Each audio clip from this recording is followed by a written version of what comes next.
It can't be that bad, oh, it can't be that bad, oh, it can't be that bad, oh, it can't be that bad, oh, it can't be that bad. Sick. I'm excited, man. We like hold out from doing podcasts and just content because a lot of people's shit just... They just don't care. They don't give a fuck, bro. And then they clip crazy clips that like don't have nothing to do with nothing. Yeah. And then like we're just so big on aesthetic, you know, that it's like it's important for us. So it's like that, and then we're really careful with like where we put our brand, like as you should. You know, yeah, for sure. Like we get asked to do a bunch of shit, and we've turned down a bunch of shit intentionally. You know, it's like a coochie. Like you can't just give out the coochie, otherwise the coochie becomes, you know, irrelevant and not valuable. You have to hold value. Oh yeah, like, damn. We want to make the coochie exclusive. Yeah, very exclusive. We want that supreme coochie. That's right.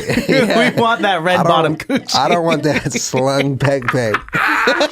We don't want that Sketcher peck. We don't want that, man. That Dollar Tree peck. Dude, Dollar Tree peck's crazy, man. That's nuts, dude. Yeah. Yo, I was listening to your, what was it called? It was a clip that you had on. What's that show where there's a green screen in the back and you're spitting bars? It's lost me at this point. Oh, the Corner Store. Yeah, Corner Store. Yeah. I was listening to that shit and your lines got me busting up. Let me read a few of them. Right on. Dude, straight up from the get, you say, I never ever learned to use condoms. That's why I got 50 cousins waiting with them choppers. It's La Raza. Never ever learned to use them condoms. That's why I got 50 cousins waiting with them choppers. Which is just... It's pretty insane. Which is true, bro. Sex education is a thing. Yeah, man. You know, and like in the Latin community, bro, like I'm just saying, bro, there's a lot of kids running around. So, and we can't afford them. Oh, dude. So how did this happen? You know what I'm saying? A lack of education. That's what it is. So the bar's kind of deep. You know what I'm saying? It is. When you think about it, you know what I mean? Because then now you got a bunch of kids with, you know, and what do they turn to? You know, crime and shit like that. Like that's just, you know, that's just what happens. Wow, 50 cousins waiting with them choppers. That makes sense, dude. Yeah. I mean, Filipinos, they say that Filipinos are the Latinos of the Asian community because we're super similar, dude. 100%. Because we never use condoms either. Yeah. We're super Catholic, and so we're just like, you know, when we bust inside, we just say it's for Jesus. You got to. You got to yell it out, too. Jesus. You know what I'm saying? Oh, dude, yeah. You're not allowed to, like, bust inside unless you're holding a rosary. You have to. You got to hold it tight, too. This is our only contraceptive. That's it. Yeah, no, yeah. The it. pull-out method is 99% effective if you do it right. You know what I mean? But if you got the rosary in your hand, 99.2%. Yeah, there you go. Yep. Your only form of lube that you could use is holy water. That's it. That's it. And pray, baby. You know what I'm saying? Yeah, man. There's a lot of similarities because, like, I also got like over 30 cousins because, like, none of my aunties or uncles wanted to use contraceptives. But it's a beautiful thing. There's community in the Latin community and Filipino community. For sure. Yeah. No, I grew up with Filipino people. Like, you know, I'm from San Francisco, but I went to school in Daly City, and I pretty much just grew up with them, bro. And you guys are so family oriented, just how we are. You guys love food, just like we do. Except I learned that every Filipino is a foodie. Yeah, every single one.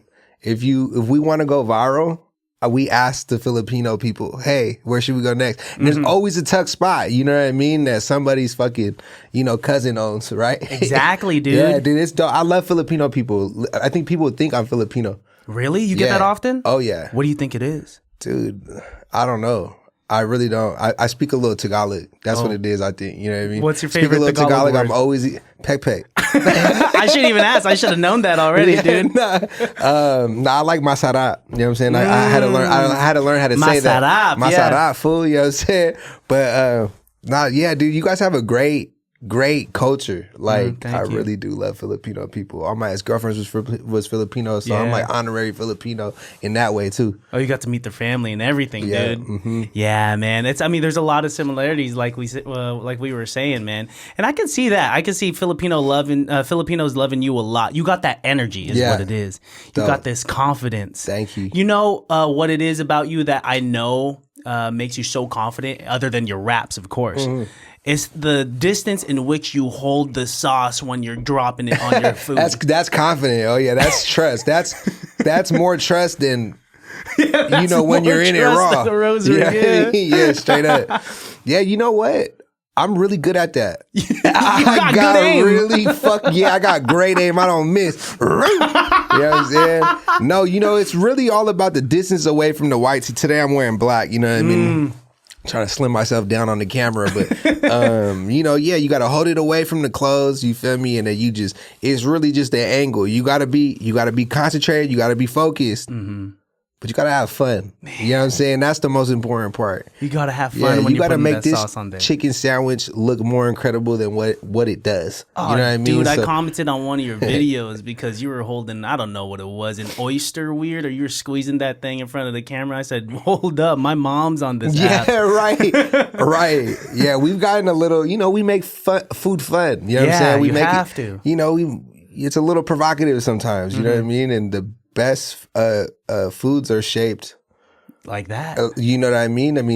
Look at the oyster. Dude, you look at a taco vertically. Well, I gotta look away sometimes. Feel me? I'm on set. I can't get distracted. You know what I'm saying? I can't call my ex-girlfriend and stir some shit up because I looked at this taco looking like, you know what I mean? And then the sauce be leaking. Yeah.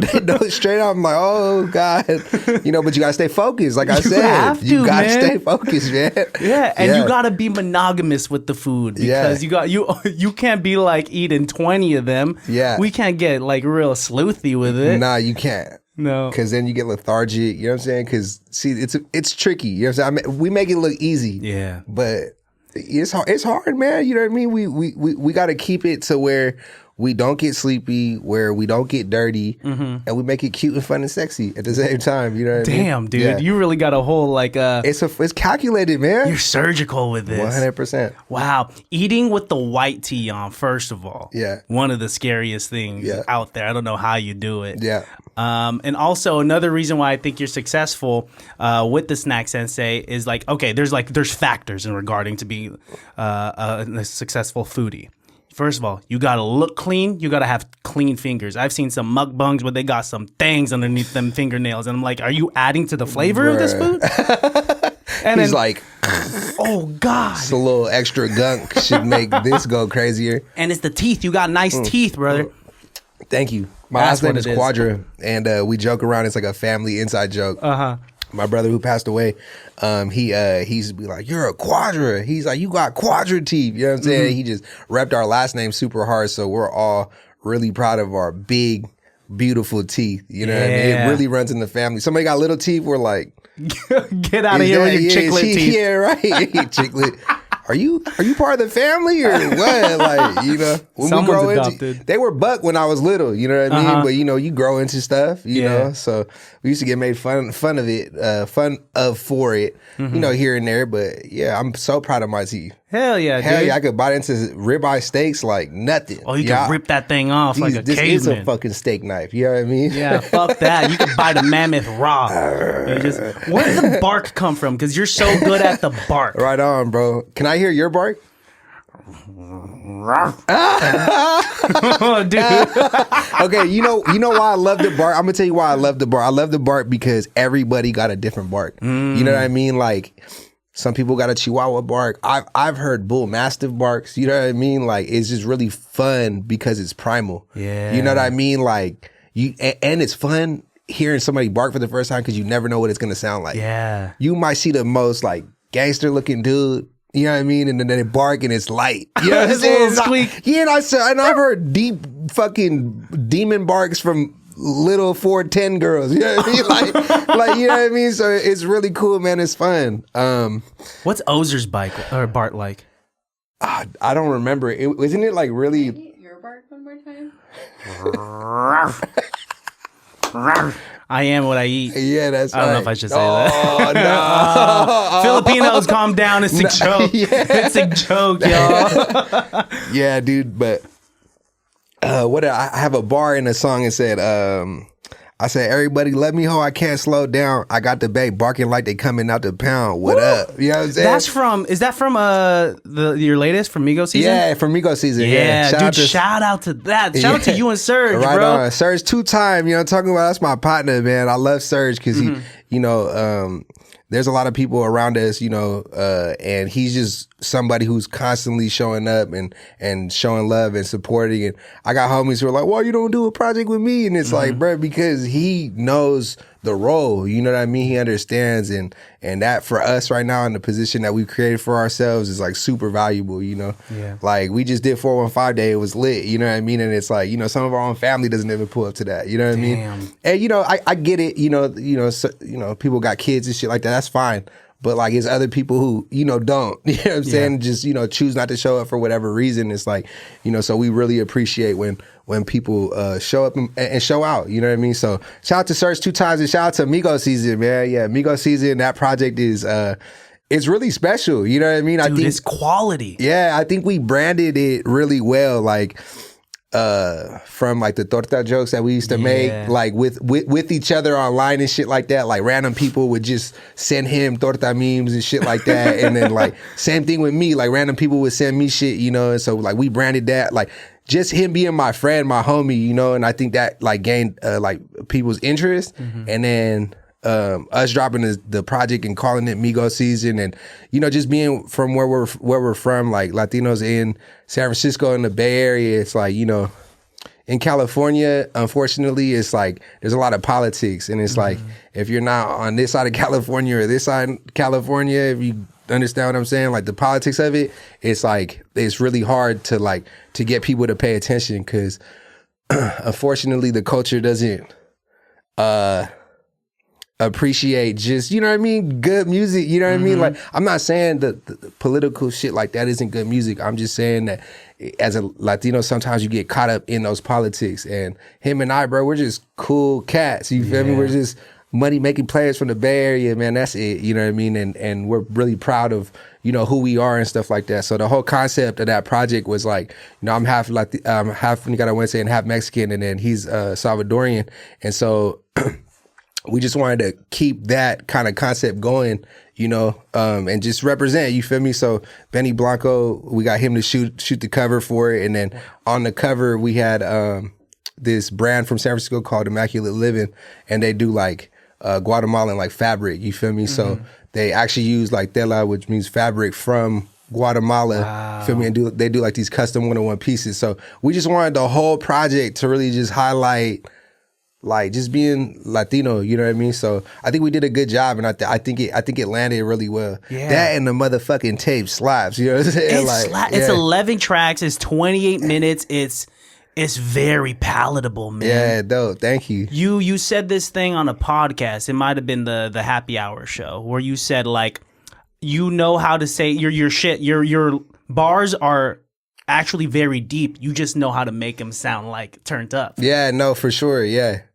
I think that's like a craft that's a skill in itself. You know, I think that nowadays it's so easy to get caught up in like actual like politics and you know like just real everyday shit, you know, where it's like music for me is like now like an escape, you know what I mean? Like it's therapy for sure. On the way over here I was thinking, I was like, damn, like, you know, why didn't I turn out like a certain type of way or like a specific type of way? And it's like I always had this outlet, you know what I mean? And I do it so often that I don't think I've understood how much of an outlet music has been for me until I've been away from it. Yeah. You know what I mean? I think there was like one point in my life I was going through hella shit.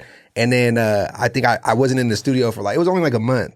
You know what I mean? Like that's how often I'm always writing and shit. And I'm like, fuck, I don't feel good. I'm like, what's going on? Like, why do I feel all this anxiety? And it's like, I didn't even realize, I couldn't even identify it till I got back in the studio and wrote a banger. You feel me? So, hey man, you feeling anxiety? Write that shit down. You know what I mean? Like it's anything very important, or whatever your outlet is. You know what I mean? If it, you know, as long as it's positive, like you should get that shit out. That's why when, you know, we talk about funding and cutting shit from programs from school and shit like that, it's like, that's terrible. You know what I mean? Initially, a while ago, I'm like, well, can't be that bad, like, you know what I mean? No pun intended, but, you know, it's like, you know, but we need those programs. Like, we need, you know, funding in these schools so that kids could get that shit out. Cause it's important, dude.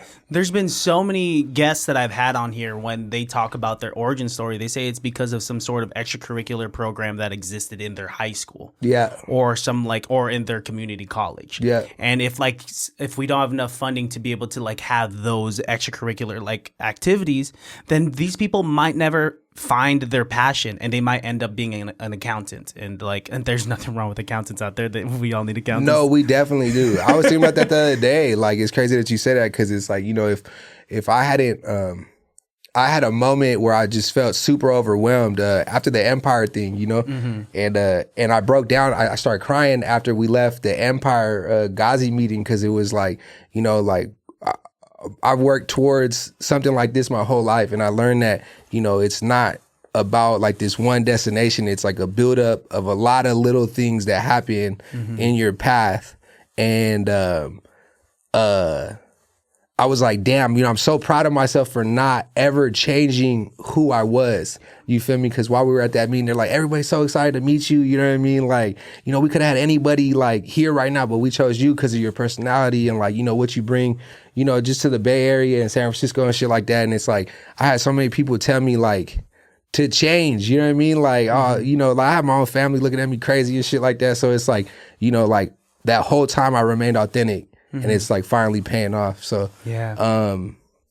it's important to stay true. You know what I'm saying? Stay down to like to the come up for real. And you've stayed true this entire time. Like I think one of the first times I saw you was through my homeboy Wally Hippolito. If you know Wally Hippolito, you're on his podcast, Off the Stoop podcast. Yeah. That was about 3 years ago, and like already, like changes are drastic. Yeah, right. And like you are the same person, but the shit you were talking about on that podcast and like seeing where you are today, it's different, dude. Right. You were talking about how you were a bus driver, right? On that podcast and how that was funding your rap dream. Right. And like how there'd be like students on that bus, you know, supporting you, or like, you know, every single time you would drop a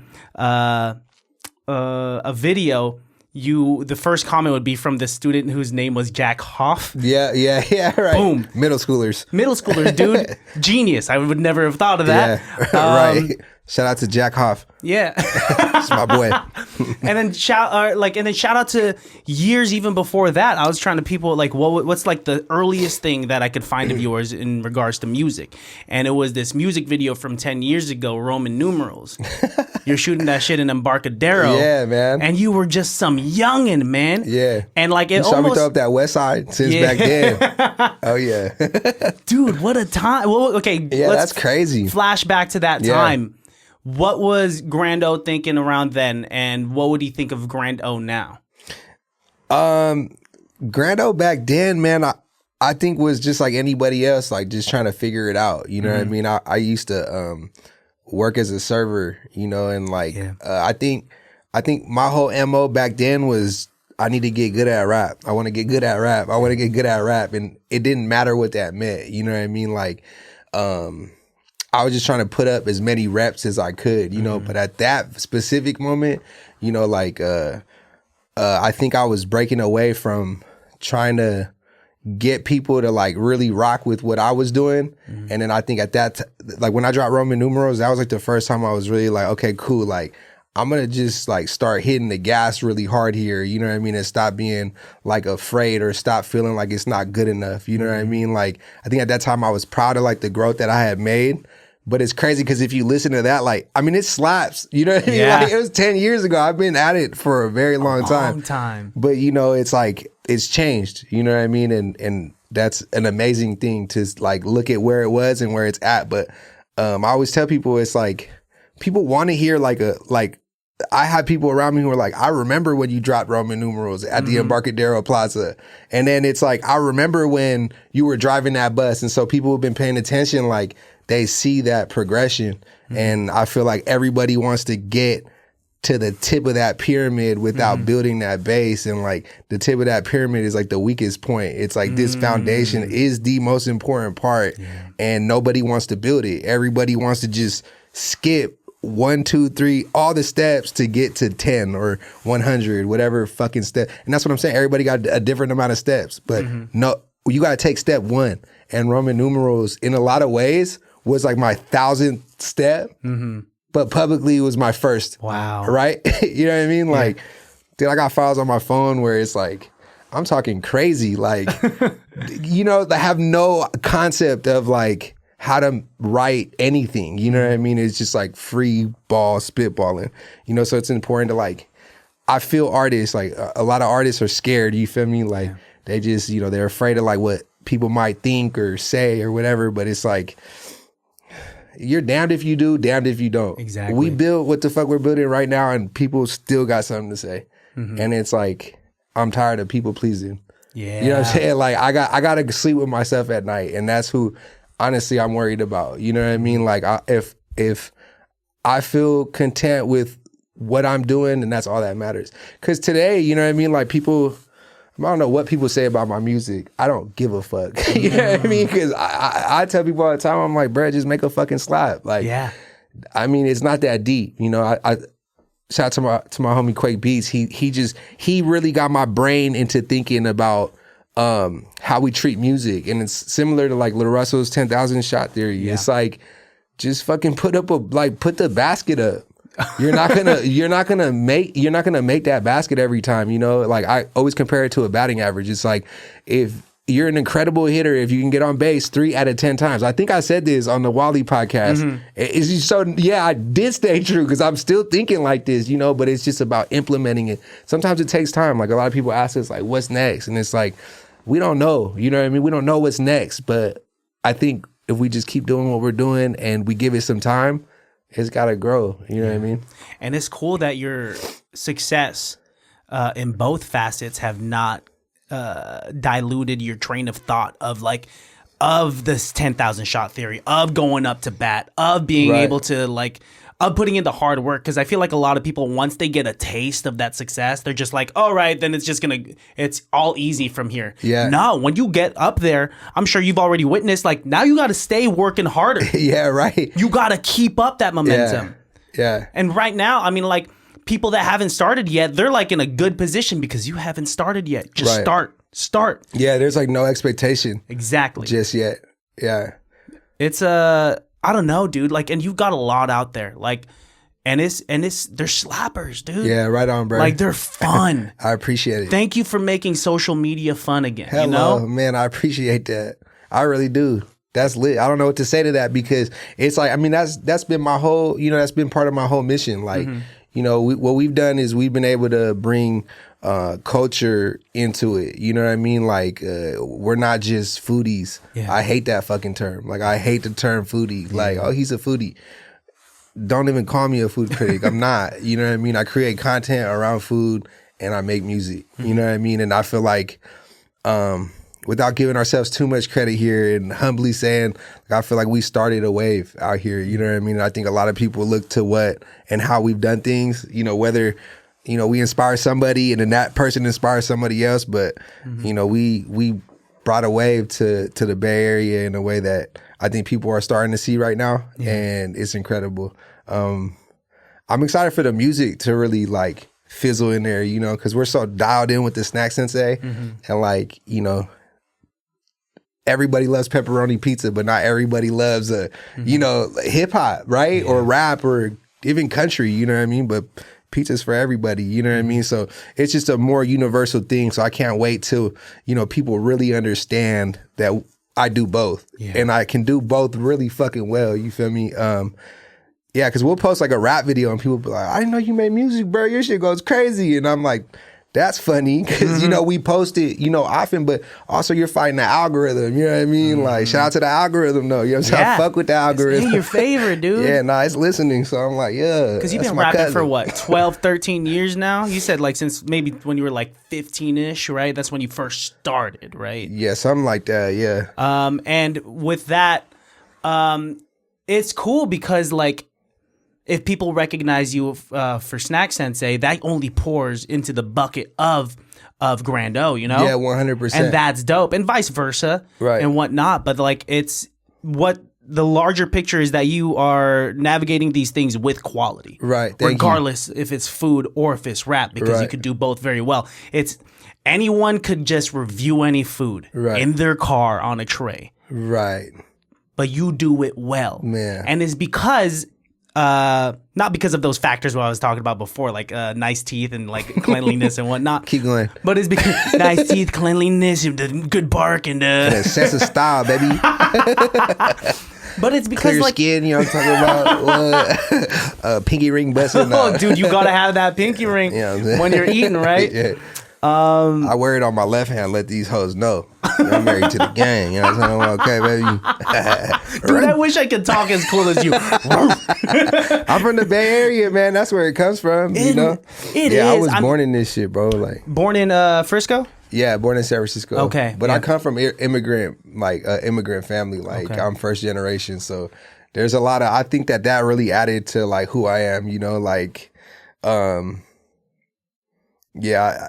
It's really hard to explain because it's something where like, you know, we travel a lot, right? I'll just give you an example. We travel a lot, and I was reflecting. I was in this train. I forgot where we were walking through. I think we were traveling to Mount Fuji at a train station, and I'm hearing all this, you know, Japanese chatter that I can't hear, right? We're at a train station. I'm seeing the fucking banners, and I don't know how to read them, and it didn't feel that foreign. And I'm like, why do I not feel totally out of place right now? Like I obviously am. You know what I mean? I'm I was gonna say Mexican American, but I'm also Nicaraguense. So I'm a Latin kid, but American in Japan. Why do I not feel out of place? And it's because of how diverse a place like the Bay Area is. You know what I mean? Like my mom doesn't speak English, so it's like, you know, I know how to talk to people who don't understand the language. Like I've had to translate for my mom since I was a little kid. I fill out my own back to school papers. like I've had to do a lot of shit that people don't have to do growing up, you know, like super Americanized. So like, that's definitely like played a factor into who I am, you know. And like, you know, I have people around me who, you know, are like generations in San Francisco or like generations in the Bay Area, not just one or two, like, you know, tapped in, and, you know, they're cousins with this person in the industry, and, you know, their dad knows this person, and it's like I had no ties to this shit. You know what I mean? So I'm super proud that I've been able to insert myself in the way that I have, because there's been no roadmap. Like, you worked from the ground up, dude. Yeah, my mom doesn't even speak English, bro. You know what I'm talking about? So, you had to figure all this shit out for yourself, man. Yeah, we figured it out. It took some time, but I feel like we're finally cracking the door. But I always tell people, bro, it's like you knock at that door, you keep knocking. Like somebody's got to answer, you know? Yeah, dude. I mean, like you really are leaving an imprint in the game, you know. Every single person that I've talked to about you before, you know, I'm about to release an episode with like a lot of like people from this collective called Area 1, that's like Zaldi, Darrell Medellin, and all yeah, them. Shout out to them. Yeah, I fuck with them. They make slaps too. They make slaps, yeah, dude. They're cool, man. I fuck with them. I brought you up, and they're just like, yeah, that's the homie, that's the boy, you know. Yeah. And I brought you up to like people like Danny Ali, to like Tope, and like they were. Everyone's has good things to say about you. That's awesome. Yeah, that's amazing. Yeah, I feel like being a good person is super underrated. Yeah. You know what I mean? Like I think super underrated, dude, now, man. If anybody's watching this shit, bro, being a good person takes you the furthest, bro. It's not gonna be your talent. It's gonna be the type of relationships that you could build with people if you do it in an authentic way. Because a lot of people want to, you know what I mean, like be opportunists and build this relationship with this person for what they can get out of it. Yeah, I don't do that shit. Like if it doesn't feel right or it feels like forced, I just won't do it. You know what I mean? So a lot of shit that you see me do has genuinely happened organically. And I don't stick around for none of the, you know, what I could get out of it. That's always a plus. Like, you know, of course, people want to, you know, elevate and, you know, like we're human. Like we want to put ourselves in the best position. But, bro, and I could smell that shit. I think that's why I'm so anti me being an opportunist, because I feel the opportunists around me, and like I could just snuff that shit out. You know what I mean? Like, why are you tapping it with me all of a sudden? You know what I mean? So yeah, man, I tell people all the time, bro. I say authenticity is magic. Yeah, that's the magic. That's a secret ingredient. You know, the best people that I know are like incredible people. Like I always tell people there's not one thing that makes a successful person successful. It's like a bunch of different qualities. Yeah. You know what I'm saying? And authenticity is the key ingredient. It's like it is the foundation of the said pyramid you were talking about. 100. You need that because now that I'm like more kind of immersed in this community of creatives.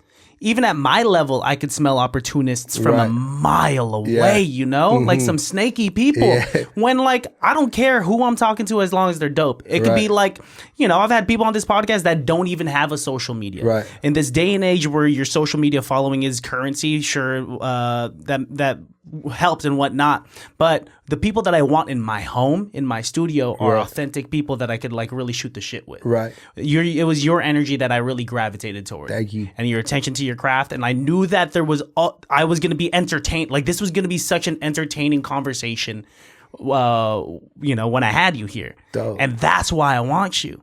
I mean, obviously your success like speaks,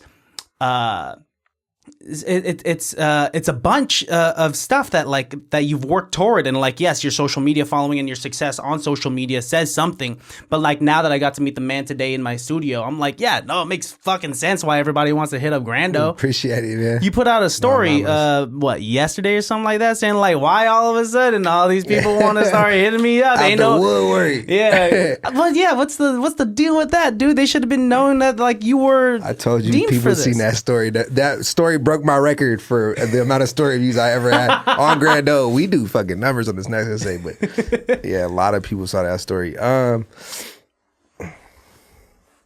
do I say this? Yeah, people want to be supported but never want to support. Yeah. People want an opportunity but never want to work. Mm-hmm. People want to put their hand out and never put their hand in. And so that just came from like a place of frustration, because it's like, they see us doing dope shit every day. I give, a lot of people a lot of opportunity to like something, comment on something, repost something. And it's like, you look for that support and then almost in the wrong places, because it's not going to come from the people that you grew up with or the people that you would expect it from. It really comes from strangers. And, when people get into that position, they'll see it for themselves. You know what I mean? Mm-hmm. But it's crazy because, I think from the outside, it's like, oh man, this person has all this support. You know what I mean? Like he doesn't need me. Yeah. You know what I mean? And then it's like, nah, we still do. Like, and so like, we're like in like this weird limbo where it's like, yeah, shit is booming and like popping, but like I'm still here, bro. Yeah. You know what I'm saying? You could catch me on Ocean Avenue with my dog. You know what I mean? You could, I'm still here. So it's like, support is everything. Like, and so people, we feel that. We notice when people, show up and show love and shit like that. It feels good. And so, but when we have like a major event or like something dope, people just like, want to just be a part of it. And it's like, well, it doesn't make sense. Like you don't drop music, you don't drop content. Like, what are you doing for yourself? And why should I do it for you? Yeah. Like it makes zero sense. People want to just skip the line. 100%. And I won't even let them back cut because like that's disrespectful to the person behind me. Everyone else, dude. Yeah, 100%. And like I have this theory about putting people on, bro. It's like it's a disservice to the person that you're trying to put on, because if they get to that tip of that pyramid, then they don't have no foundation. So what am I setting this person up for? Failure. Yep. That, and then it's a disservice to me, because when you fail, because you didn't go through the trials and tribulations, you're gonna make me look stupid. Mm-hmm. You're endorsing them. And like a cosign, like fuck a cosign. Like honestly, that's how I feel to this day. Like I still feel like nobody's put us on. Like there's been people who have looked out for us along the way, but like all in all, like we still put in the work every fucking day, and nobody put us in a position. We did it. We did that ourselves, and so like I just think that if we could do it, y'all could do it. You just got to work and bite down, but. Everybody wants to, be caught up in some toxic relationship or some dead end ass job that, just doesn't suit them. And so like they never see their shit come to fruition. Yeah. Like what you said, or like what we talked about earlier. Like if I had just stayed driving the bus, I'd have never been the snack sensei. Yeah. Which has brought so much joy into people's lives. Like we've had people DM us like, you know, like, damn, like I was going through like this rough time, like through this rough breakup, and I would just go on your page and watch your videos for like a little bit of light, you know what I'm saying? A little bit of, you know, put a smile on my face. Like that's heavy. And it's not just one message, it's like multiple messages like that, you know, and they happen from time to time. And it's really dope to leave that impression on people, you know? It feels like I'm living out my mission. You know what I'm saying? Like, and it's bigger than us, dude. Yeah. Because that energy is contagious, man. Yeah. You making someone else's day will help them make someone else's day. Right. And it just passes on. yeah. Shout out to Haley Joel Osment, Pay It Forward. Remember that movie? Wait, no, but I Remember? know Oh. Homeboy. Yeah, he's from The Sixth Sense. Yeah. Yeah. Remember? And then Pay It Forward. It's like he got to do he invents this concept where he got to do three good deeds. And then, so it could spread. And then they just got to pay it forward. Damn, dude. Yeah. Yeah, it's the whole concept of like, I don't think people actually do this, but like paying for the person in the drive-through. Right behind you. Yeah, right. Yeah, that's paying it forward, right? Yeah, that's a dope thing to do. That's a monetary paying it forward, but you could pay it forward in so many ways. Yeah, dude. You know, you could hold the door for, you know, anybody, you know. It's free. Yeah, it's free, man. It's all free, bro. Being a good person is free. Yeah, dude. It doesn't take any effort. Yeah, maybe like a little bit of your social battery, but you don't have to like you don't have to hear someone's life story. You just gotta Right. like, make eye contact with someone, touch grass, say what's up to a person, Right. ask the cashier how they're doing. Right. You know, that's it. That's it, bro. And then like that shit is contagious. I used to get like my homies used to make fun of me about like, man, Christian, you tried too hard. Like, why are you conversing with the cashier? I'm just like, I don't know, because that's a human. Yeah, right. Because I'm not a piece of shit. Yeah. Duh. Yeah. I'm here for a croissant, but also I'm trying to ask like how her day was. Yeah, you know, that's straight it. up. Yeah. No, I like that, man. You know, it's good vibrations, you know, and that shit, you know, it comes back. You know what I mean? Like whatever you put out, bro, that shit is bound to come back in some way, shape, or form. Yeah. It just does. So if you treat people good, bro, like for the most part, people are gonna treat you good. Yeah, dude. It's science. And I think that's why like life has hit you so well lately, Yeah. man. Right And on, it's, bro. Like I said before, the success did not dilute the character. Yeah. Because it's always sad when we hear stories about like successful individuals and they turn out to be like pieces of shit. Right. Because they're so far removed from the foundation of that pyramid of how they started out. But it's because you've been working at this shit for so long. Yeah. You were saying you're just a normal dude, man. You were saying on the podcast, I'm just a guy. Yeah. Yeah. And that's how it is, dude. Like for you to be, I don't know, to be a successful artist, you have to be a successful human first. Yeah. You cannot let go of that. What do you want out of this? What was like when you first started out? What were the goals? Did you want you said on a podcast that you started rap because you at first you were like anti-money, if anything, right? Yeah, right. Yeah, like what's the goals now that like things have shifted a little bit? Yeah, it changed completely. Now I understand you need money in order to make some real motherfucking change.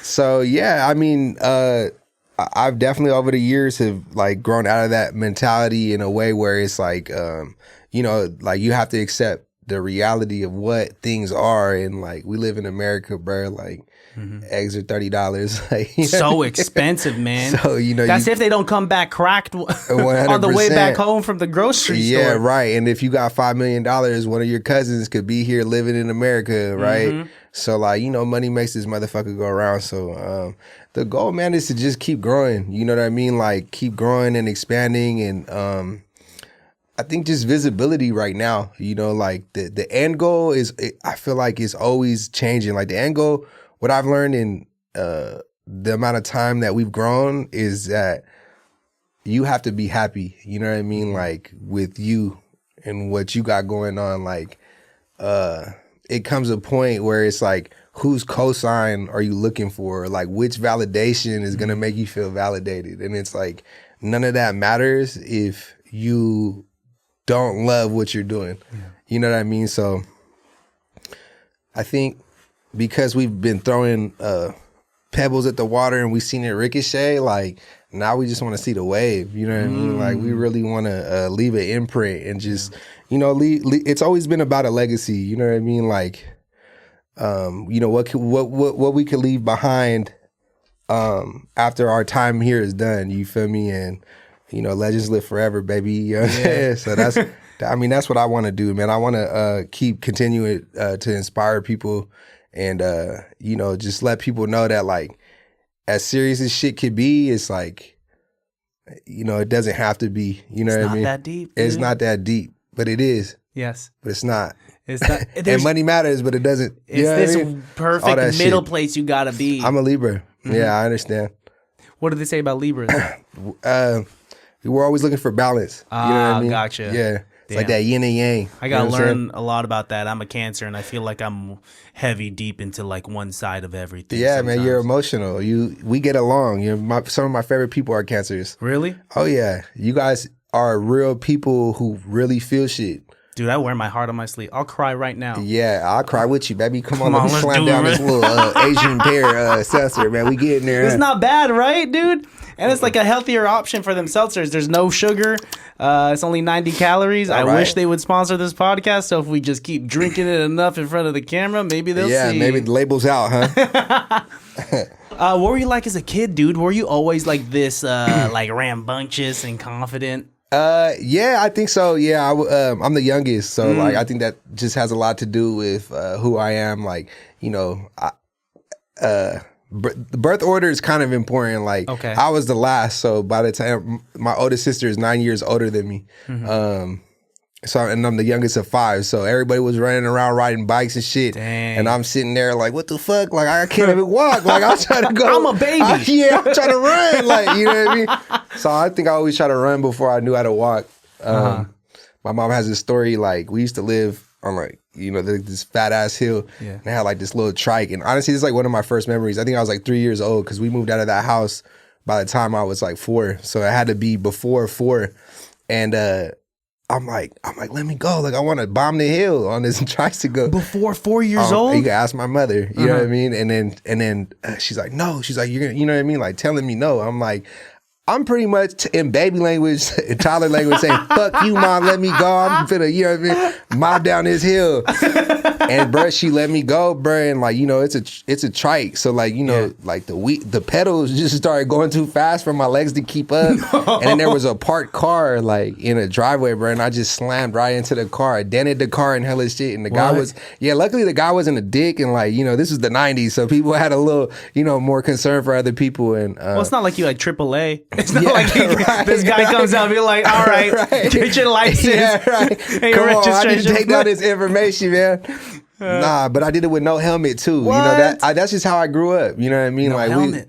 Man. No condoms, no helmet, no protection. 100%. No seatbelts too. My daddy had a Cadillac, and there was the 5 of us in the back. You know, because he had 5 kids, and bro, his full ghetto rigged. The seatbelt was one long seatbelt across the 5 of us. No, what? Yeah, it was a lot of love. We didn't have everything, but it was a lot of love. Arms and whatnot, and that's how you stay safe. 100%. Yeah. So I've always been like that. Like there's home videos of us somewhere.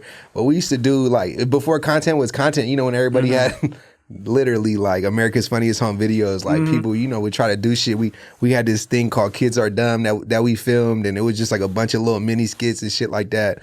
And then even with you know what I mean, we recreate McDonald's commercials.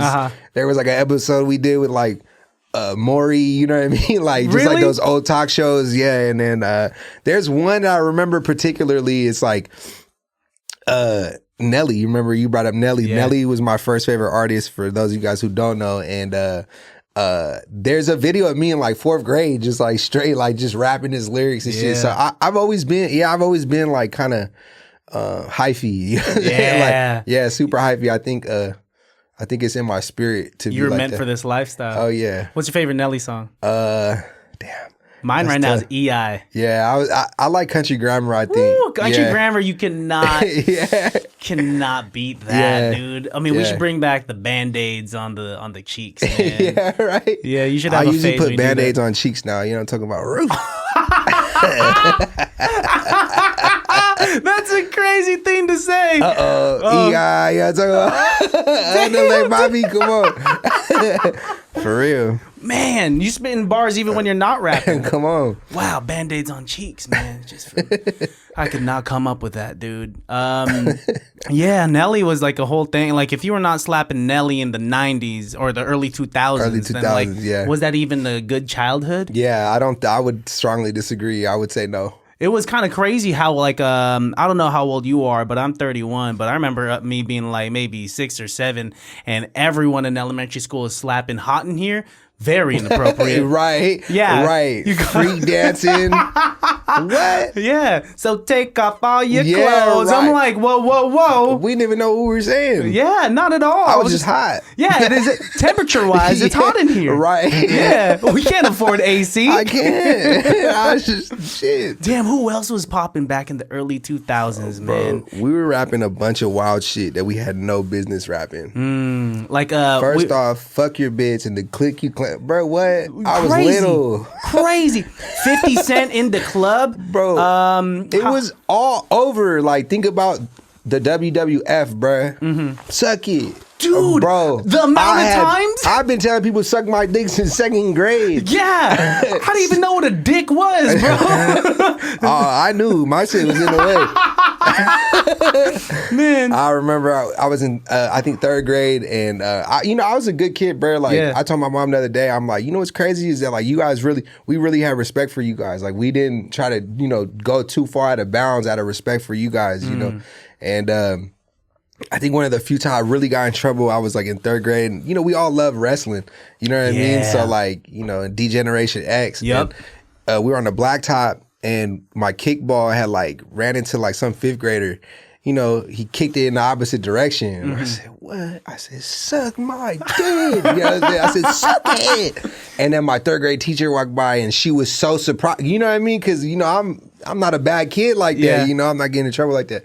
She's like, Oscar. She got hella mad. She said, Oscar. She was so appalled. And I said, suck it, Miss Mash. You said it back to her? No, I didn't. Dude. Imagine. Nah, it's like, my bad. He kicked my ball though. Like, fuck that fool. Yeah. But those were the times, dude. My brother used to be like, yo, come here real quick. I need to practice some wrestling moves. And we'd be on my parents' master. Yeah. His favorite one was Tombstone. Oh, yeah. He loved The Undertaker. Wait, is that that's not the one where you put them behind the back and then you like put their head between your legs and then they drop you? I don't know. I think that's the Tombstone, dude. Yeah. Yeah, I don't know how I'm alive. Yeah, right. Especially since he's like 7 years older than me. Kind of like, nah, fuck with you. He like, yeah. I've been like this entire podcast. My brother stunted me when I was little, bro. So yeah, my brother did a DDT on me growing up. My mom was hella mad, bro. And now I look like this for the rest of my life. Yeah, don't even mind it though. Can you hand me the Coke? Drool coming out on one side. Right. I'm cross-eyed, dude. Yeah, man. Like, I miss childhood days like that. Yeah, it was lit, bro. I talk about it often. Like, kids nowadays, they just playing Roblox, and then back then we used to like, skate down the driveway, type thing. No, for sure. We actually touched grass. Mm-hmm. I have a lot of people around me who are like, man, I don't know if I want kids because of like the state of the world that it's in. You know what I mean? Like where we're at and where it's headed and shit like that. AI is a very interesting tool. Yeah. Notice I said tool because you got to learn to use it, bro. You got to adapt. It's like when the internet came about, it's like, fuck, like, what the fuck is this? You know what I mean? And if you got on it early enough, bro, you could have been a fucking millionaire, and so it's like one of those things where like we kind of can't change. Like AI is here, and it's here to fucking stay. So it's like you just gotta kind of adapt to it. I ask me how I feel about it. I don't know how I feel about it. I just know that we're gonna be using it. You know what I mean? It's something we can't get rid of now. It's at this point where like it exists like in so many different students use it to kind of like draft their essays now. Some people use it as a therapist. Yes. Have you seen on Instagram it says like talk to these AI chatbots? Right. And then it's like this guy that I don't know looks like Nelly, and it'll be like talk to this person, or it's like a girl that looks like Sabrina Carpenter. I'm like, you could talk to these people. It's weird. nuts. Weird. Mm-hmm. you better get with it. Yeah. or get lost. I mean, that's how I feel about it, bro. AI is here to stay, but it's gonna. I mean, have you used it for anything? Yeah, hell yeah. What have you used it for? I used it jokingly for an itinerary to Japan, and my cousin, she's like really big on itineraries, and she does lit ones, and I was like, I wonder what AI would do with an itinerary. She got mad. She's like, I don't want to hear it. She's like, don't fucking type that shit. Because it's disrespectful. It's like, you put in so much time, so much effort and energy into planning something or working on a cover art or a flyer, and then you have this machine that is drawing from human references to create it in a couple seconds. It's pretty... It's eerie, It's very eerie, yeah. But like I said, it's a tool and it's gonna be here. So it does have, I think, its uses. Like, example, I didn't have my cousin planning an itinerary. Mm-hmm. I read it. It had some lit shit to do. Yeah, it was cool. Dude, I gotta do that because I'm one of them dumb boys where, like, if I go on a trip without my fiance, I don't know what I'm doing. Yeah, right. Dude, she was gone for the weekend. I'm pretty sure I was dehydrated for 3 days. Right. Because I didn't have homegirl telling me to drink my water. No, I can't imagine going to Japan by myself and being like, what do I do? Straight up. See, we don't need AI. We need women. We need more dude. women, man. Just tell me what to do. I'm cool with it. No, dude. straight up. I got no ego with it. We were talking about this the other day, bro. Everybody in the Bay right now, not everybody, but a lot of, hitters in the Bay right now have a strong woman on their team. Yeah, man. You know what I'm saying? LaRussell got Tieta. Yeah. Seiji got Sydney. Yep. The Snack Sensei has Evie. Yeah. What's the other one? No, there was another one. That's it. I mean, not the Bay, but West Coast. I mean, Kendrick got his woman for his entire... I mean, like, he's been with his wife for hella long now, too, No, straight up, man. Women make this motherfucker go around. Yeah. Yeah. AI is a woman, I think. No. AI has a vagina. AI got that peck. Yeah. That supreme peck. Right, yeah, right. Nah, for sure. Yeah, dude. I don't know. I'm grateful. So, like, I was telling you earlier that, like, I have, like, over 30 cousins and 80% of them are women. Yeah. I mean, and I think that's what I attune my, like, emotional state, other than me being a Cancer. I think because I just grew up feeling allowed to be vulnerable. Right. Because, like, I don't know, my cousins would cry. I'd be like, I guess it's cool for me to cry too. Right. Yeah, no, it's okay to cry, bro. Yeah. Did you grow up with hella women? Come here, bro.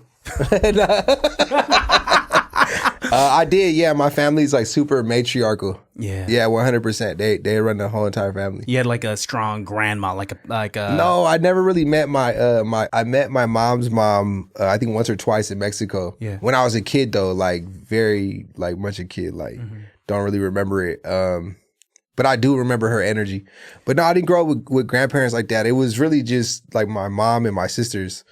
Really, because we're kind of new here, so a lot of my cousins are still in Mexico. Oh, I see. And Nicaragua and shit like that. But yeah, there's a ton of women in our family, and then it's crazy because this next generation, it was like they were spilling out boys left and right. Like I had hella nephews, and so spilling out is such a jarring way to say it. Well, that's how many kids. You know what I mean? We don't use condoms, man. We just be raw dogging everything. Dude, my dad said I used to ask my dad, like, how come like our family has like how come it's common for families in the Philippines to have like hella kids? Yeah. He said when you don't have the money for entertainment, you're gonna find ways to entertain yourself, man. Yeah, right. You can play with these damn kids. That's hella funny. And you're also like birthing your own workers, like let's say you own like a store in the Philippines. Oh, right. Yeah. They can man the store. Mm-hmm. They or man woman it. Just wait 3 years and then they should be able to like, restock the aisles. And yeah, whatnot. right. For sure. You travel a lot too. So you just went to Japan. You've been to Thailand too. I seen that. I just came back from Thailand in February. Where'd you go? We went to Bangkok and then to Phuket. Sick. Where'd you go? We went to Phuket, Bangkok, Ayutthaya. Mm-hmm. Damn, you've been around. Yeah. We went to Vietnam after that, like in the same stint. Yeah. Yeah, we've been all over, bro. I think, we just came back from Japan. We went to Austin, Texas, like literally like a couple weeks before that. And then a couple weeks before that, we went to Colombia. Wow. Yeah. Just content, huh? Yeah, for sure. Colombia was less content because I didn't go with my creative director. Okay. She really keeps the ball pushing on the content. But that one was more just like a vacation. It's funny, like everybody's like, like, damn, you take a lot of vacations, and it's like, nah, they're not really vacations. I think you're working. We take trips. Yeah, we take trips, and we love to do it because we love to push the brand, So it's like, cool. Like we get to, experience some new shit, and we get to create content at the same time. It's like a dream come true, you know. So that, and then we never feel comfortable taking too many days off. Like we just came back from the last trip, and we're like, bruh, we need to sit the fuck down. We got a lot of shit going on over here.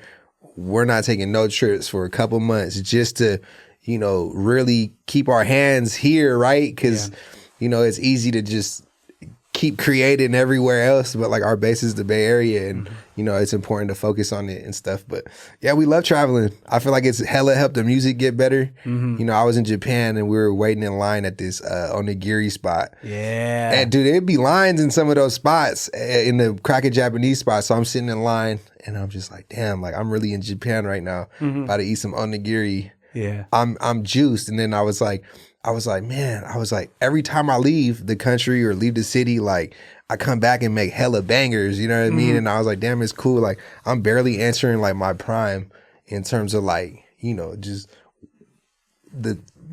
we barely built a base, you know what I mean? We're not even at the tip. We're like in phase 2 right now, and it's like we're still hella young, and like the music's only getting better, like the content's getting better, like it's lit, bro. Like I'm hella excited. Dude, that's dope. Yeah. Dude, wait, how is it do you think that traveling has inspired your creation of music? You're just out of your normal everyday shit, you know what I mean? So like, yeah, and then you're forced to like just think about everything different, you know what I mean? Like example, take a train in Japan. I don't know what the fuck I'm looking at, you know what I mean? I need to figure this shit out, and it I think subconsciously rewires the way that you think about shit, you know? It takes you out of like a comfortability, which is dope. That, and then just like, it'd be little shit like, like the way the fucking sun is hitting you because you're in a different coordinate, you know what I mean? Like it's just hella shit, bro. Like I'm hella spiritual, so it could be anything. Like you'd be like, you just sit there and reflect like, damn, I'm really on this 46th floor in this Manhattan fucking, you know what I mean? Drinking some seltzer from out there that I'd never had before. Like, that's just, everything is an inspiration to like write about. Yeah. Like even when you get in trouble, you're like, damn, I got, we could rap about this shit now. You know what I mean? Everything's a lesson, you know? No, everything's for sure. a story to tell, all of your experiences. And so like traveling, from what I heard, like it gives you different perspective. Because when I went to Thailand, that was my first time out the country. Right. And I'm just like, wow. First this is time what ever? Yeah, dude. Sick. That's a great place to go for out the country. Crazy. Yeah, they man. speak English. The food is hella good. Like food's hella good. Yeah, it's warm. Did you go to Bangkok first or Phuket first? Bangkok first. Oh, sick. Did you like Phuket better or Bangkok better? I liked Phuket better because there's a little more space to exist. Yeah, I love Phuket. I'm going back. You're gonna go back? I don't have it planned, but I'm going. I'm telling the creators out there, man. I'm like, no, we're going back, man. Top 3 for me, places to visit is Mexico City, Thailand, and Japan. Wow. 100%, yeah. Damn, dude. Yeah. And Japan, that's on my bucket list too. Yeah, bro, you should. It's hot right now. You could travel in Japan for free now. Whoa. Yeah. They have like a list of countries that you could be from where as long as you make it to Japan, you can travel within Japan for free because it became so popular now. Like, so they don't want people like just straight saturated in Tokyo and Osaka. They want people to go visit Mount Fuji and, just other places because it's an island. So like, there's more to see. Yeah, there's beaches and shit. So they're making it free now. Huh? They're traveling within Japan. Oh yeah, that's so cool, man. Because that's usually a big portion of like of fees when you travel, man. It's straight like up Ubering and from here to there, or I guess like in Thailand it was like, what was it called, Grab or something? Oh yeah, Grab. Yeah. That shit's lit. Fuck, dude. Thailand's lit because, like I said, bro, they speak a little more English out there. You know? It's funny how people who speak English treat other people when they don't speak English in the country. Like I've seen it where they're like, they get frustrated with like locals who don't speak English. It's like, what the fuck do you expect? Like that's how entitled like I think Americans can be, or I don't know how other English speaking countries are, but I've seen it with like other Americans. Like, how are you like frustrated right now with this person who's working at this grocery store, doesn't understand your language in their country? That's crazy. Yeah, you're a tourist here. Yeah, right. Go learn Thai if you're upset about that. You know what? We got AI now, baby. We don't need that. You know what I'm saying? You whip out that Google Translate. Boom. You're set. I kissed a bartender in Japan. I'm not gonna lie to you. I said, "Give me a kiss." Translate. Boom. Is that a true story? Huh? That's a true story? All facts don't cap. You know what I'm talking about? What a life you live. It was lit, man. Yeah, cool. Shout out to Translate. Yeah, and Translate. Give me a kiss right now. Nah. But and through the app, you could take like a picture now. So like, if this vinyl was in Japanese, you could just point the camera at the vinyl or the menu. That's where I was using it on, and then it'll just translate the menu, which is crazy. Yeah, it's dope, right? Technology has really excelled. For sure. It's fucking nuts, bro. I mean, just take it like this, bro. People used to read maps. Dude, I think about crazy. That. I remember being in the backseat of my parents' Ford Aerostar and like them being like, okay, well, we gotta stop, open up this big ass map. Figure that shit out. They're already Asian drivers, so we're already challenged, dude. And I'm just like, are we gonna fucking get there? Do you remember MapQuest? Yeah. Fucking, you had to print out directions, and it had to tell you in 0.3 meters. Right. You got to make a left. Dude, I got lost with MapQuest one time on my way to Santa Barbara. I went to college out there out of high school, and I printed out my MapQuest directions, and it's pretty straightforward, like 101. You know what I mean? Like, right? But then I think you got to like transfer one freeway. I don't know. I haven't driven down there in a minute, but it was like I had missed, I think like an exit or like a turn or something, and I'm like, what the fuck? You know what I mean? Like, but back then we were used to talking to people. So I was like, hey, how do you get to, the campus? And, I was able to like route myself. But, that's because that's a big, like a landmark. Like imagine trying to find like a random tile store. Yeah. You know what I mean? That nobody fucking knows about because we're on Amazon now. You know what I mean? Like, no, I don't know where fucking, it's just crazy, man. Times have changed. Yeah. That's why we don't have to do that shit anymore. Yeah, it's lit. Yeah, it's cool. It is cool, and it's interesting to see like the older generation kind of get used to it. Yeah. Because my dad is still trying to figure out how to use Apple Maps. Yeah. Every now and then he'll still print out MapQuest. I'm like, don't do that. They still have MapQuest? It still exists. Wow. Yeah, for them older folks, That's crazy. Yeah. Shout out MapQuest. Shout out to you, dude. Shout out to MIGOSZN. My two favorite tracks on there are Onomatopoeia and I Like Bitches. Hey, back to back, dude. It's so good. Right on, bro. And Surf and Turf, produced by my boys Too Easy. Yeah, and JB played guitar on there too. Woo, so good, man. JB Slappers all throughout that, man. Shout out to you and Serge, bro. Hell yeah, bro. Yeah. I appreciate it. Yeah, I love that project. I think it got received really well, and I'm happy we did it. I think we were able to just brand it really well, and then on top of that, it's just like it's like slap after slap. So good. Yeah, dude. On My Job is really good too. Produced by DJ Idea and featuring Ash. Ashes. Yeah. You guys got a music video of that, on YouTube. Yeah, we just dropped it. Yeah, no, that shit was dope. Just like chilling on the car outside. Yeah, just Frisco shit. You know what I mean? Shot real well, dude. Yeah. No, like the visuals and the visualizers on IG, quality, man. Right on, dog. Like I said, thank you for making it fun again. Social media, dude. Got to. Shit, dude. And you've been dropping an album like a full length album every single year, like for like the past 5 years, right? Boom, boom, boom, boom. Yeah. So I've dropped an album every year for the past 3 years, and then I drop an annual EP every December, and that's been I think 5 or I think this year will be 6. Yeah. I think. Wow. Maybe 7. I don't know, but yeah, man. We just the music is no good on the hard drive. You know what I mean? And it's like some of the most talented artists that I know around me don't drop music. They hold it. They hold onto it, man. They hold it, and the thing about good music is that like it's okay if you hold on to it, because if it's really a classic, it doesn't matter when you drop it.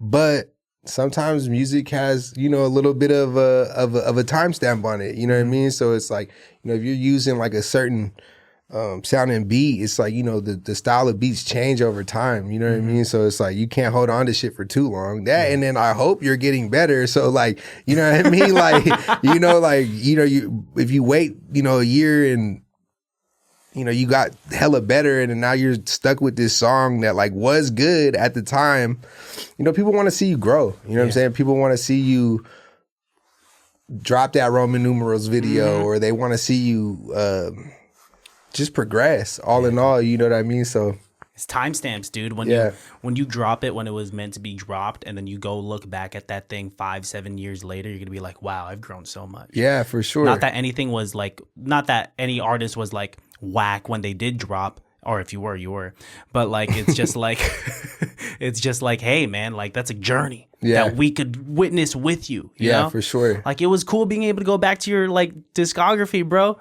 and like the cover arts, like Tamagotchi to see Tamagotchi's tight. Like, to see you in Tamagotchi form, like that shit is so cool, bro. Right on, dog. Like man, We're like legend. it's I know it's my first time meeting you, but I'm like extremely proud because you know, Thanks. like I think a lot of creators and rappers in the Bay Area see a lot of themselves in you, you know, because like if you could do it the way that you're doing it, then anyone can. Yeah. And you're not gatekeeping how to do it, like you know, wrestling gatekeeping how to be successful. Right. It's there. Just do it often, do it consistently, and do it well. Apply that pressure, put that product on that pavement. Yeah, man. Yeah. How else we're gonna make diamonds without pressure, right? You no other way. Yeah. No other way. Yeah. So my whole thing right now, bro, with the music is just stay even more consistent. You know what I mean? It's like I'm an artist, you know what I mean? So I have to drop music, you know what I mean? Or I have to create in order to be an artist. So it's like, and nowadays, damn near all this shit is good. You know what I mean? And what's crazy is that like we like to think that we can A&R our own shit, but it's like you got to let the people speak about what's the best shit on the project or like what's the best song that you put out, right? Like you could think is you know, song A, but this whole time it was song B, but you never dropped song B because you thought song A was good, but you never let people hear song B. Yep. You know what I mean? So it's like we're like holding ourselves back and shit. So yeah, that's kind of like the plan of attack for me this year actually. Like it's like, okay, cool. We already dropped the album and then with Surge, and then I'm dropping another album I think the last week of May, and then I'm gonna just create hella content, and then I'm gonna drop another album like 2 months after that, or like a month after that. You know, it's all done. You know what I mean? It's all done. So it's like it's already implemented. You know, what I'm did saying? the work. Now you just got to drop. Yeah, but I'm creating every day. You know what I mean? So it's like, you know, if there's music that isn't good, it's like just scrap it, make another one. You know what I mean? Shut up and make a fucking slap. Like just make a fucking slap, man. That's what I've been telling people.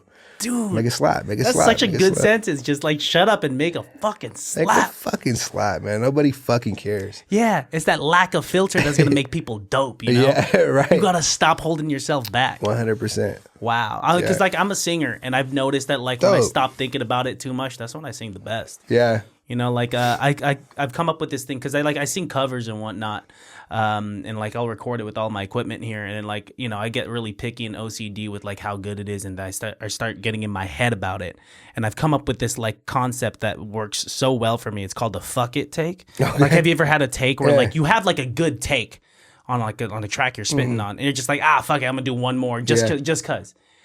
That's how I am. I'm just like, all right, I have a take that I'm happy with.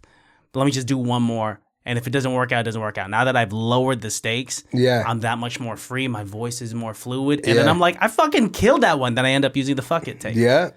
I like that. Fuck it. Fuck it, dude. Fuck it, man. It's not that deep, dude. It's really not, bro. Really not like, that this is deep. supposed to be fun, right? Like, singing's supposed to be fun. Creating's supposed to be fun. So it's like, yeah, when you take that pressure off of yourself, it's like... Yeah. Balance, too. Not all the pressure. We gotta care about the things we do. No, for sure. You want to win the game. Yeah, dude. But if you lose that game, it's a whole season. Yep. It's good. I want to say one more bar that you dropped on that corner store thing.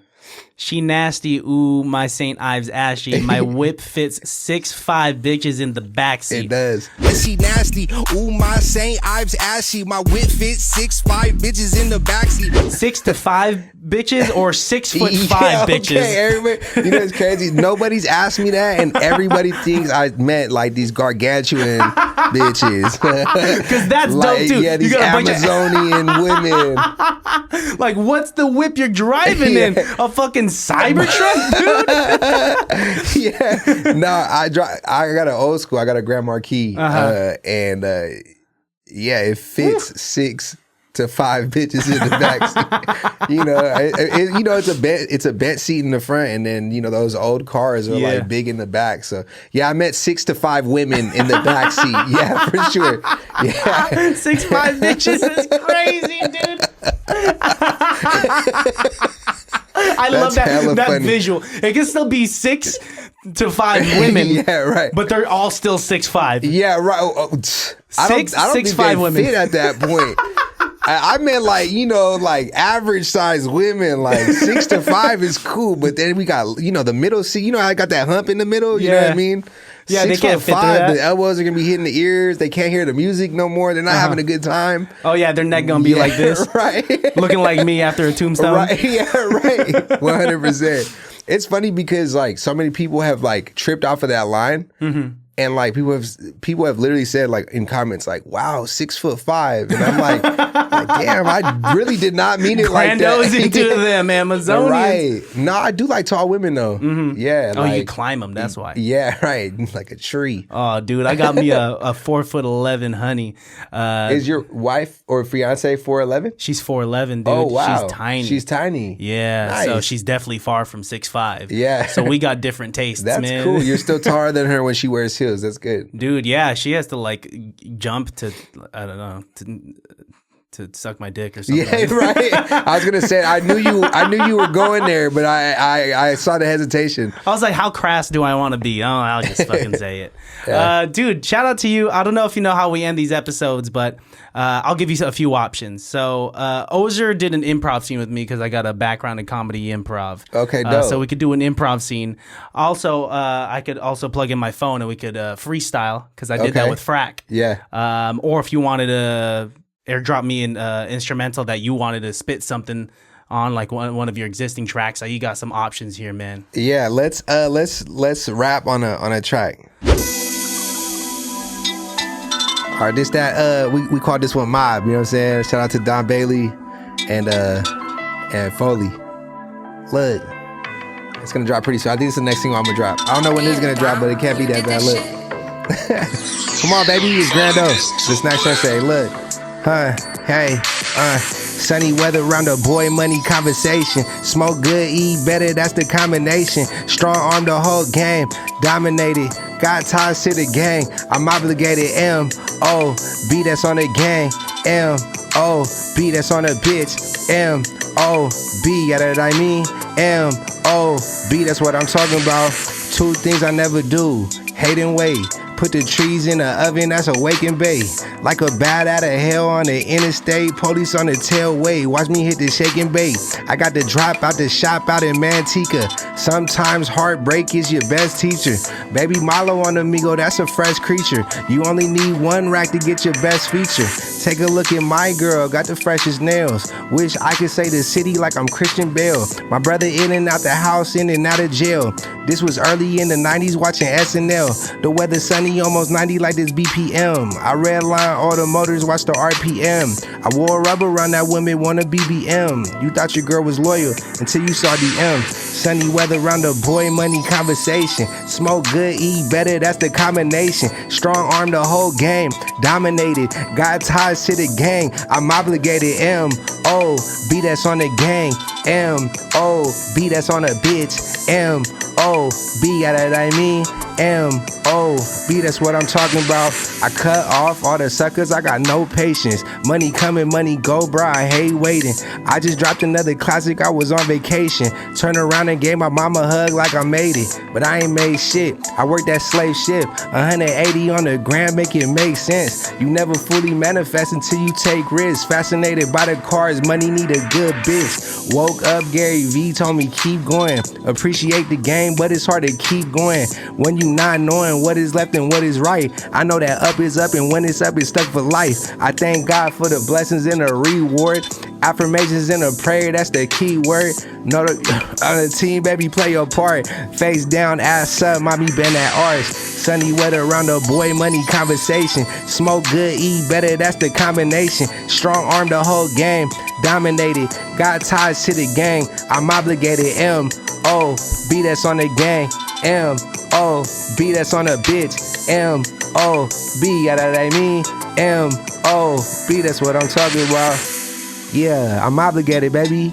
Shit, Grando! Come on, man. That shit was dope as shit, dude. Appreciate you, man. You got a real talent with the hooks, especially. Right on, bro. I appreciate it. I smoke good, I eat better. That's the combination. Yeah. Wow. Sunny weather around the boy money conversations. Wow. You got this twang with you that makes, I think, your voice very, palatable. Yeah, like thank you got this. Yeah, it's that twang that like your voice just makes me want to fucking go out there and smoke good and eat better, Yeah, that's what's up, man. Yeah.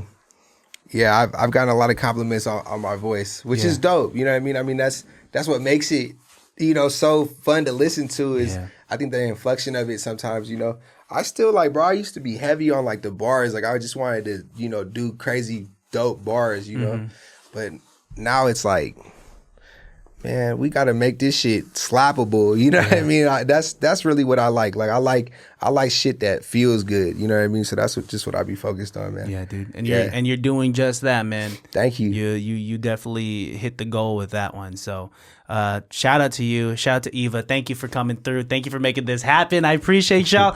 Until next time, and there'll be a next time whenever you're ready. And however, with whatever resources I got, you see what I got. If you guys need any support on this journey of yours, just hit me up. If you need to promote another project whenever you want, I'll make time. Just come through, pull up, and then we'll have another conversation. But before we get out of here, go ahead and look into the barrel of the camera. Let my listeners know where they can find you and what they have to look forward to. Yeah, Grando 1K. Oh, not Grando 1K on Spotify. Grando on Spotify and Apple Music, all that stuff. My music page is Grando 1K, and then the food page is The Snack Sensei. I go by Grando The Snack Sensei. We create dope shit on a daily basis, man. Come on, can I get a roof? Come on. And one more thing. Once again, look into the barrel of the camera. Let my listeners leave them with a phrase, a saying, a piece of advice that reminds them that it can't be that bad. Stay away from the sucker shit, and you'll be all right. Perfect. Grando, thank you so much, brother. Until next time. Baddies, I love you guys. Take it easy. You guys know where to find me. You guys know where to find the podcast because you're already here. Peace, love, and bye.